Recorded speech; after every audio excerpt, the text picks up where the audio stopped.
ಈ ಮಂದಿ ಎಲ್ಲ ಹಿಂಗ್ಯಾಕ್ ಮೆಟ್ ತಗೊಂಡ್ ಹೊಡ್ಕೊಳಕತ್ತಾರಂತ ನೀವು ವಿಚಾರ ಮಾಡಾಕತ್ತೀರಿ. ಬರ್ರಿ ಯಾಕಂತ ನಾ ಹೇಳ್ತೀನಿ. ನಮಸ್ಕಾರ ರೀ ಕರ್ನಾಟಕದ ಮಂದಿಗೆ. ಕರ್ನಾಟಕ ಹಾಗೂ ಮಹಾರಾಷ್ಟ್ರದ ಗಡಿ ಒಳಗೆ ನೆಲೆಸಿ ಅಪಾರ ಭಕ್ತರ ಆರಾಧ್ಯ ದೈವನಾದ ಚಿಕ್ಕೋಡಿ ತಾಲೂಕಿನ ತೋರನಹಳ್ಳಿಯ ಸ್ವಯಂಭೂ ಹನುಮಾನ್ ದೇವಸ್ಥಾನಕ್ಕ ತಮ್ಮೆಲ್ಲರಿಗೂ ಆತ್ಮೀಯವಾದ ಸ್ವಾಗತ. ಈಗೇನ್ ಸದ್ಯ ದೇವಸ್ಥಾನ ಐತಲ್ರಿ, ಮೊದಲ ಈ ಜಾಗ ದಟ್ಟ ಕಾಡಿನಿಂದ ಕೂಡಿತ್ತು. ಸರಿ ಸುಮಾರು 1205 ಇಲ್ಲಿ ಒಂದು ಹುತ್ತದ ಮ್ಯಾಲ ಕಾಡು ಆಕಳುಗಳು ದಿನಾಲು ಬಂದು ತನ್ನಿಂದ ತಾವೇ ಹಾಲು ಎರಿತಿದ್ವು. ಅದನ್ನ ಕಂಡು ಊರು ಮಂದಿ ಎಲ್ಲ ಆಶ್ಚರ್ಯಚಕಿತರಾಗಿ ಈ ಹುತ್ತದೊಳಗ ಅಂತದೇನೈತೆ ಅಂತ ಹೇಳಿ ನೋಡಾಕ ಹಾರಿ ತಗೊಂಡು ಆ ಹುತ್ತದ ಮೇಲೆ ಹೊಡಿತಾರ.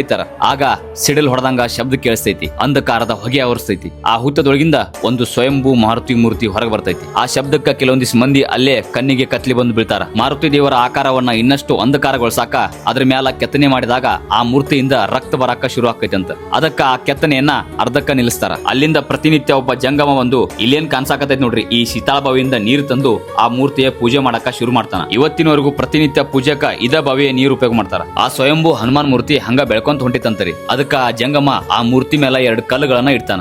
ಆಗ ಮೂರ್ತಿಯ ಬೆಳವಣಿಗೆ ನಿಲ್ತೈತಿ. ಆ 2 ಕಲ್ಲುಗಳನ್ನ ನೀವು ದೇವಸ್ಥಾನದೊಳಗೆ ಇವತ್ತಿಗೂ ನೋಡಬಹುದು. ಮೊದ್ಲೇನ್ ಸ್ವಯಂಭೂ ಕಲ್ಲಿನ ಮೂರ್ತಿ ತಲ್ರಿ, ಅದ್ರ ಮ್ಯಾಲ ಈಗ 25 kg ಬೆಳ್ಳಿಯ ಕವಚ ಮಾಡ್ಸ್ಯಾರ್ರಿ. ಈ ಪಾದರಕ್ಷೆ ಅದಾವಲ್ರಿ, ಇವನ್ನ ಕಟ್ಕೊಂಡ ಹರಕೆ ನೆರವೇರಿದಾಗ ಭಕ್ತರು ಈ ರೀತಿ ಮಾಡಿಸ್ತಾರ. ಮೊದಲಿಗೆ ಇವು ದಪ್ಪಾಗಿರ್ತಾವ, ಕಾಲ ನಂತರ ಅವು ಸೌದು ಹೊಕ್ಕಾವ. ಯಾಕಂದ್ರೆ ಅವನ್ನ ಹನುಮಪ್ಪ ಹಾಕೊಂಡು ಅಡ್ಡಾಡ್ತಾನ ಅನ್ನೋದು ಇಲ್ಲಿಗೆ ಬರೋ ಭಕ್ತರ ನಂಬಿಕೆ. ಈ ಪಾದರಕ್ಷೆಗಳನ್ನ ನಮ್ಮ ದೇಹಕ್ಕೆ ತಾಕ್ಸಿದ್ರ ದೇಹದೊಳಗಿನ ಆಲಸ್ಯ ಕಳೆದು ಹೋಗ್ತೈತಿ, ಚರ್ಮ ರೋಗ ಏನಾರ ಇದ್ರ ಮಾಯ ಆಕೈತಿ ಅನ್ನೋದು ಒಂದು ನಂಬಿಕೆ. ಈ ದೇವಸ್ಥಾನವನ್ನ ಕಲ್ಲಿನಿಂದ ಕಟ್ಟ್ಯಾರ, ಇಂಟೀರಿಯರ್ ಗ್ಲಾಸ್ ನಿಂದ ಮಾಡ್ಸ್ಯಾರ. ಅದು ಒಂದು ಡಿಫ್ರೆಂಟ್ ವೈಭವ ಕೊಡುತ್ತೆ. ಇನ್ನು ದೇವಸ್ಥಾನದ ಮೇಲ್ಭಾಗದೊಳಗ ರಾಮ, ಲಕ್ಷ್ಮಣ, ಸೀತಾ ಹಾಗೂ ಹನುಮಂತರ ಸುಂದರ ಮೂರ್ತಿಗಳನ್ನ ಕಾಣಬಹುದು. ಭಾರತದ ಯಾವುದೇ ಮೂಲೆಯ ಧಾರ್ಮಿಕ ಕ್ಷೇತ್ರಕ್ಕೆ ಹೋಗ್ರಿ, ನಿಮ್ಗ ಪವಾಡಗಳು ಸಿಗ್ತಾವ. ಈಗಿನ ಜನರೇಷನ್ ದವರು ನಂಬಲಾರದಂತ ಪೌರಾಣಿಕ ಕಥೆಗಳು ಇದ್ದೇ ಇರ್ತಾವ. ಹಿಂಗೆಲ್ಲಾ ನಡೆದಿರಬಹುದಾ ಎನ್ನುವ ಆಶ್ಚರ್ಯಭರಿತ ಪ್ರಶ್ನಾರ್ಥಕ ಭಾವ ಮನದೊಳಗ ಹಿಡಿ ಎತ್ತಿ ನಿಲ್ತದ. ಆದ್ರ ಅದೇ ಪವಾಡದ ಪೌರಾಣಿಕ ಕಥೆಗಳನ್ನ ತಲೆಮಾರುಗಳು ನಂಬ್ತಾ ಬಂದಾರ. ಆ ನಂಬಿಕೆ ಒಳಗ ನೆಮ್ಮದಿ ಕಂಡಾರ. ಮುಂದೆ ಯಾವ ಜಾಗದ ಬಗ್ಗೆ ವಿಡಿಯೋ ಮಾಡಬೇಕಂತ ಕಮೆಂಟ್ ಒಳಗ ತಿಳಿಸೋದನ್ನ ಮರಿಬೇಡ್ರಿ. ಸದಾ ನಿಮ್ಮೊಂದಿಗೆ ಸಿಂಪಲ್ ಸಿದ್ದು. ಕನ್ನಡ ನಾಡಿನ ರನ್ನ ದರತು ನಾ ಕೇಳೋ